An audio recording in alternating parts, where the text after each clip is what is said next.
Syedaralun, belakangan nama A, sosok pacar Mario Dandi Satrio tersangka kasus penganiayaan terhadap David ikut disorot.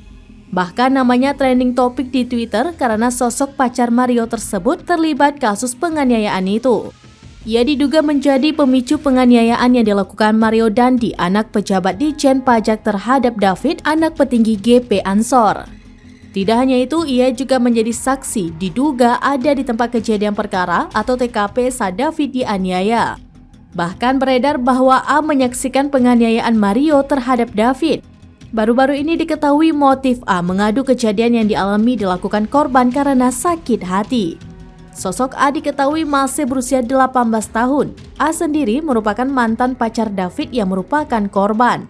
Kini nasib A turut menjadi sorotan warganet hingga mendapatkan hujatan di media sosial.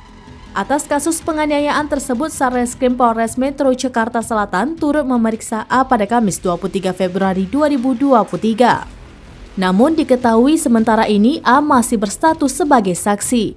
Wakasareskrim Polres Metro Jakarta Selatan, Kompol Henrikus Yosi mengatakan bahwa A diperiksa ulang dengan tujuan untuk mendalami motif penganiayaan yang dilakukan Mario terhadap David yang sebagai korban sekaligus mantan kekasih A.